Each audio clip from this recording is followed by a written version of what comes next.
Hello everyone and welcome to Vedanta coaching academy.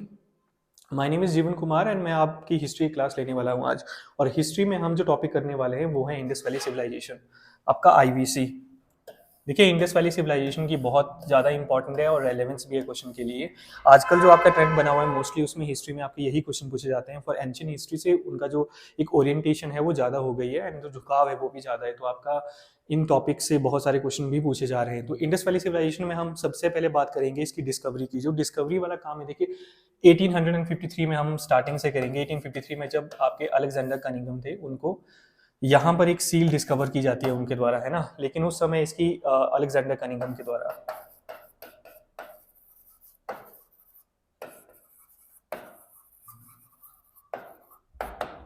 ठीक है, लेकिन उस समय इसकी इतनी ज़्यादा इंपॉर्टेंस होने की ना वजह से इसको इतनी इंपॉर्टेंस नहीं दी गई। बाद में 1920 में ये एक जो टास्क दिया जाता है आपका जेएच मार्शल,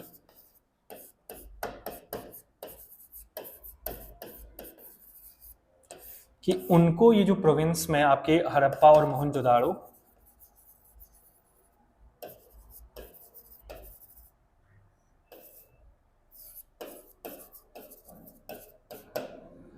इनकी एक्सकवेशन का टास्क इन्हें दिया जाता है। तो इनके द्वारा आगे जो डिप्यूट किए जाते हैं वो दो लोग डिप्यूट किए जाते हैं।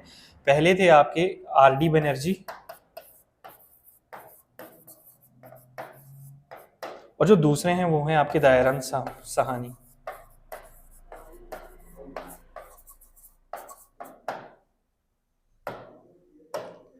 ठीक है,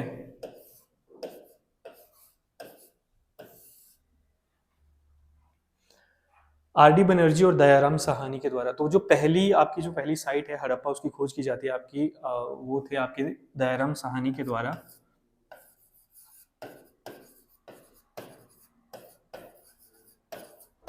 नाइनटीन 1921 में, ठीक है। और जो दूसरी साइट है जो बहुत ही आपकी मेजर इंपॉर्टेंट साइट होती है वो ये है आपकी मोहनजोदाड़ो, जिसकी खोज की जाती है 1922 एडी में, वो इनके द्वारा रखाल दास बनर्जी।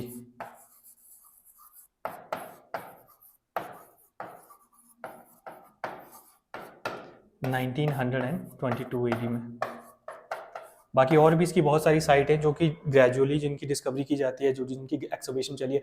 इवन प्रेजेंट टाइम तक इसकी जो एक्सकवेशन है वो अभी तक होती रहती है।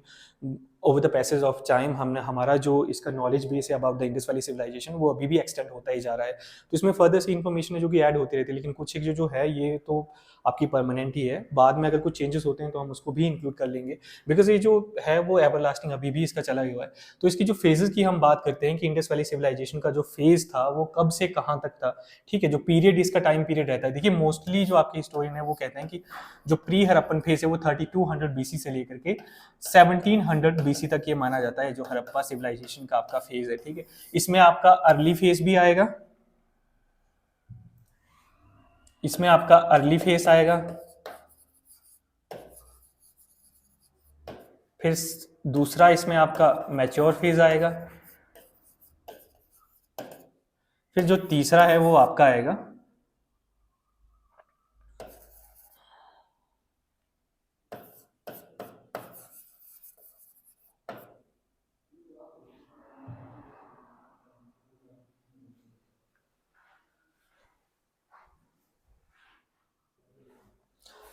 अब हम इसकी जो हमारी जो दूसरी बात है हम इसके बारे में इसके जो एरिया के बारे में डिस्कस कर लेते हैं। जो इसका एरिया था वो था आपका एरिया, ये था आपका 1299 एंड 600, ठीक है। ये इसका एरिया रहता है। और जो इसकी जो अब हम इसकी जो मेजर साइट हैं कि इसकी नॉर्थ में कौन सी सबसे नॉर्दर्न मोस्ट साइट कौन सी थी, इसकी वेस्टर्न मोस्ट साइट कौन सी थी, इसकी ईस्टर्न मोस्ट कौन सी साइट थी, और इसकी सदर्न मोस्ट जो जिसका इसका नॉर्थ में थी, ये देखिए जो नॉर्थ में थी वो है मांडा जम्मू कश्मीर में, साउथ में आपकी दाइमाबाद,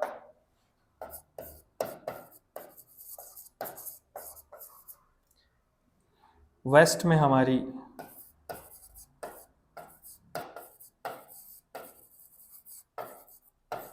सुक्ता गैंडोर जो कि बलूचिस्तान प्रोविंस में आती है आपके पाकिस्तान में।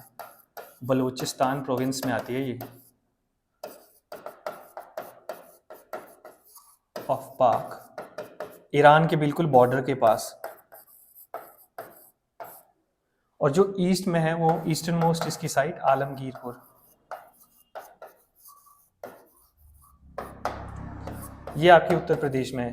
तो ये हो गया आपका जो इंडस वैली सिविलाइजेशन है ना, इसकी जो साइट्स हैं, इसकी जो हमें साइट मिली है वो कहाँ कहाँ पर है। आपको मांडा जो कि जम्मू कश्मीर में है, ये आपकी सबसे नॉर्दर्न मोस्ट साइट हो गई, ठीक है। आलमगीरपुर जो कि उत्तर प्रदेश में है, इसकी ईस्टर्न मोस्ट साइट होगी।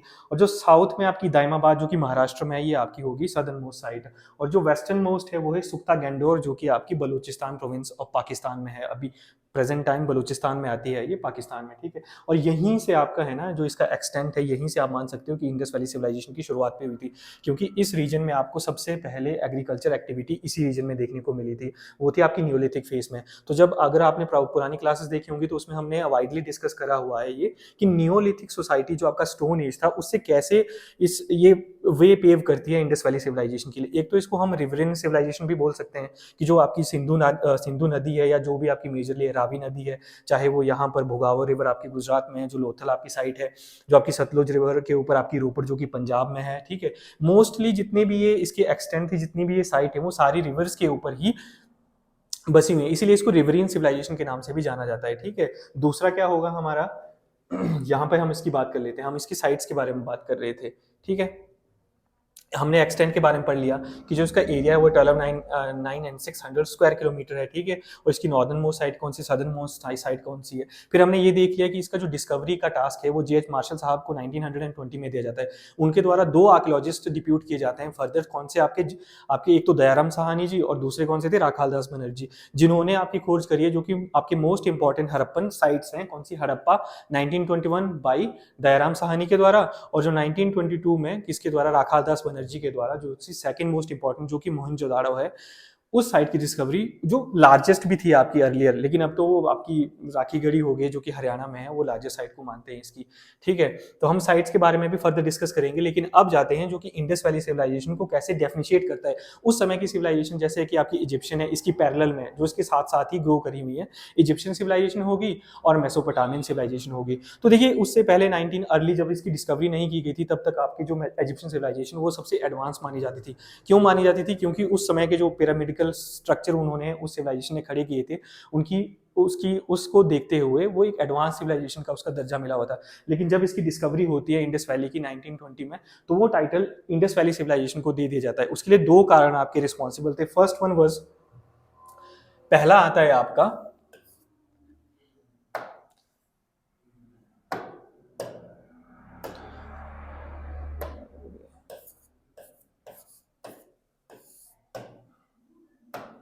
जो अर्बन प्लानिंग है इसकी।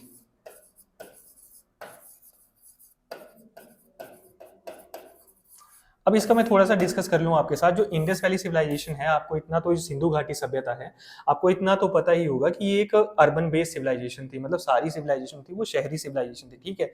अब इसकी जो प्लानिंग की गई है वो इस तरह से की गई है कि वो रिसेंट टाइम में भी, मतलब आप बोल सकते हो कि वो आश्चर्यजनक है ना, इतना 5000 साल पुरानी आपके जो ये शहर है, और वहाँ पर उस लेवल की हमें डेवलपमेंट देखने मिलती है, इस लेवल की प्लानिंग देखने मिलती है कि हर चीज़ को अच्छे से डिफाइन किया गया है। चाहे वो हर एक घर किस प्रकार से होगा, सेक्टर कैसे होंगे, रोड कैसे बनाई जाएगी, घरों की डिवीजन कैसे होगी, घर में क्या क्या जो इंपॉर्टेंट चीजें हैं वो कैसे होंगी, तो उन सभी को देखते हुए जो एक well planned, well mannered civilization बनकर के उभर के आती है, उस वजह से इसको टाइटल दिया जाता है आपका सबसे एडवांस होने का, सबसे एडवांस। और दूसरा कौन सा था आपका, दूसरा रीजन था इंडस वैली सिविलाइजेशन में, सेकंड रीजन वाज जो फायर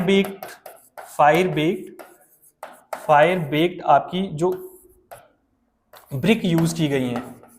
और ये देखिए, एक तो ये फायर ब्रेक थी, दूसरा जितनी भी आपका रीजन है, जितनी भी साइट है, उनमें एक चीज कॉमनैलिटी में देखने को मिलती है। इंडस वैली सिविलाइजेशन की जो मेजर सिटीज है, हड़प्पा है, मोहनजोदाड़ो है, वहां पर आपको फिर भी ये देखने को मिलता है कि जो सिटीज है उनमें कुछ एक यूनिफॉर्मिटी है, लेकिन आपके दूर दूर की जो साइट्स होगी वहां पे उतनी यूनिफॉर्मिटी नहीं है साइट की, जो आपकी शहरीकरण का जो प्लानिंग होगा। लेकिन जो उनमें यूनिफॉर्मिटी देखने को मिलती है, जिससे हम इनको कंसिडर करते हैं कि ये भी इंडस वैली सिविलाइजेशन की साइट है, ये भी इंडस वैली सिविलाइजेशन की साइट है, वो आता है आपका किससे, उनके द्वारा जो ब्रिक यूज की गई हैं, ठीक है, इनका जो रेशियो होगा, इनकी जो साइज होगा वो बिल्कुल यूनिफॉर्म देखने को मिलता है आपको थ्रू आउट दी ऑल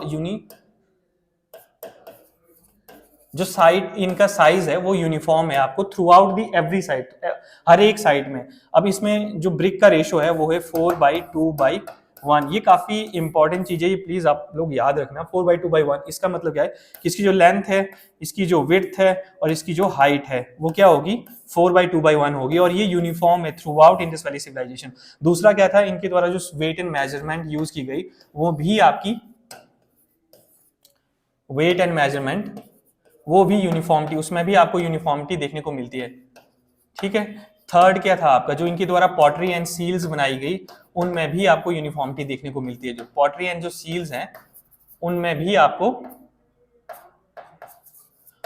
आपको यूनिफॉर्मिटी देखने को मिलती है। तो इन सभी चीजों के आधार पर हम साइट्स का पता लगाते हैं कि ये भी आपकी इंडस वैली सिविलाइजेशन के साथ ही वाली